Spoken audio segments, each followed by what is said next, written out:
In a world where photographs used to capture that, has been meaning was anchored in the physical trace of existence. But as film scratches and camera shake became cultural markers of authenticity, we began valuing imperfection itself, and not because it told truth, but because it seemed human. This shift created an aesthetic of trust. We learned to recognize realness through its flaws. Now here's the twist.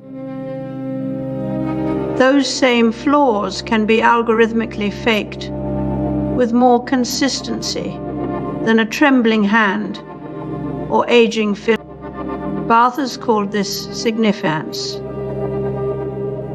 a process where meaning unravels the viewer as much as it informs them. He saw potential in what he called derisory, vulgar, foolish forms of culture precisely because they forced us to notice how language works against itself. Now we see that same logic at play in AI authenticity filters. Digital artifacts are sold back to us not just as nostalgia, but as evidence of human presence, even when every grain and pop is algorithmically calculated.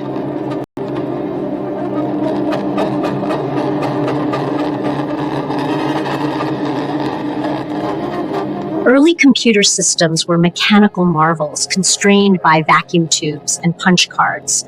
Their engineers had to think in binary, not code, solving problems with.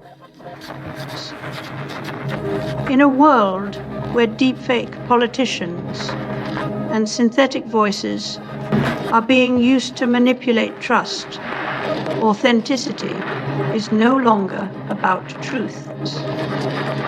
It's about appearance. The ability of AI to mimic speech patterns or create convincing video deceptions has turned legitimacy into a performance. When you can't trust your eyes, what remains? A new economy emerges, one built on tools that not only detect fakes, but also help users manufacture them. Here, an expert walks through how simple algorithms first identified patterns. These systems were basic, detecting things like file headers or checksums. But as AI evolved, so did the need for anti-detection.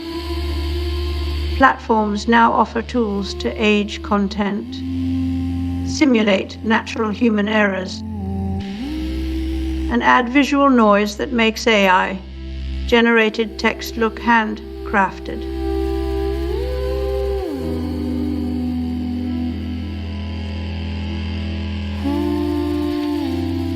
That's the key word, and you'll hear it a lot today. 7 minus 6.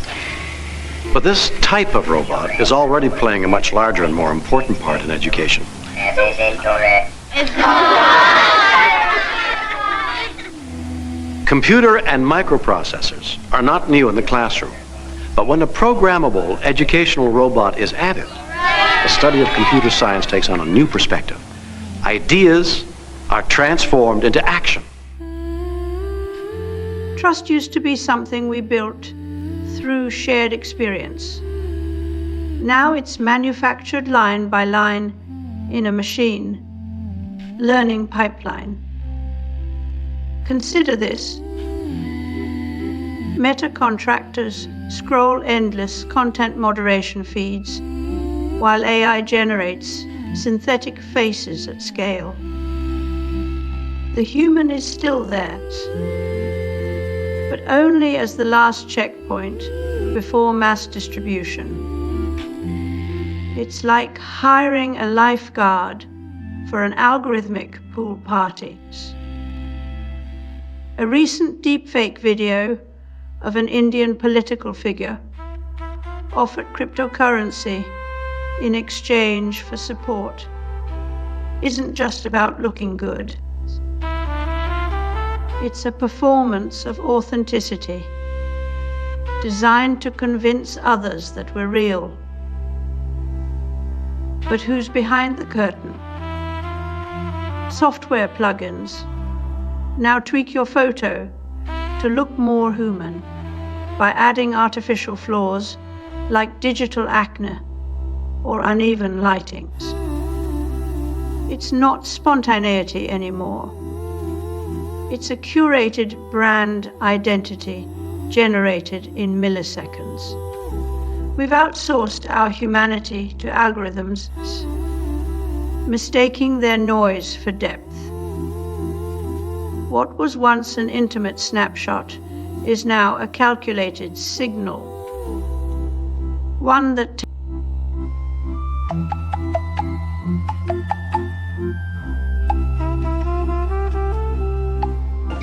A whole new world of creative possibilities has been opened to the musician by electronic music.